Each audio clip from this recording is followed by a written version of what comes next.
Hi అండి. Today recipe మెంతి కూర చికెన్. ముందుగా 1/2 కేజీ చికెన్ని బాగా కడుక్కొని పక్కన పెట్టుకోవాలి. ఇందులోకి 1 టీ స్పూన్ కారం, 1 టీ స్పూన్ ఉప్పు, 1 టీ స్పూన్ అల్లం వెల్లుల్లి పేస్ట్ వేసుకొని బాగా మిక్స్ చేసుకొని ఒక హాఫ్ అన్ అవర్ పక్కన పెట్టుకోవాలి. ఇప్పుడు ఒక ప్యాన్ పెట్టుకొని 3 టేబుల్ స్పూన్ ఆయిల్ వేసుకోవాలి.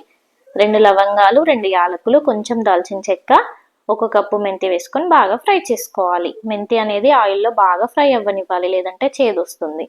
సన్నగా కట్ చేసుకున్న పచ్చిమిరపకాయ ముక్కలు, ఉల్లిపాయలు వేసుకొని బాగా ఫ్రై అవ్వనివ్వాలి. కొంచెం పసుపు వేసుకొని బాగా ఫ్రై చేసుకోవాలి. ఈ కర్రీ మనకి చపాతీలోకైనా రైస్లోకైనా చాలా బాగుంటుంది. ముందుగా మనం కలిపి పెట్టుకున్న చికెన్ ఇందులోకి యాడ్ చేసుకోవాలి.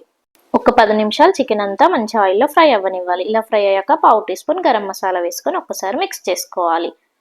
1 కప్పు వాటర్ వేసుకొని ఒక్కసారి బాగా కలుపుకోవాలి. మరి ఒక 10 నిమిషాల తర్వాత కొంచెం ధనియాల పొడి, కొంచెం కొత్తిమీర వేసుకుంటే ఎంతో టేస్టీ అయిన చికెన్ మెంతి కూర ready. Thank you for watching.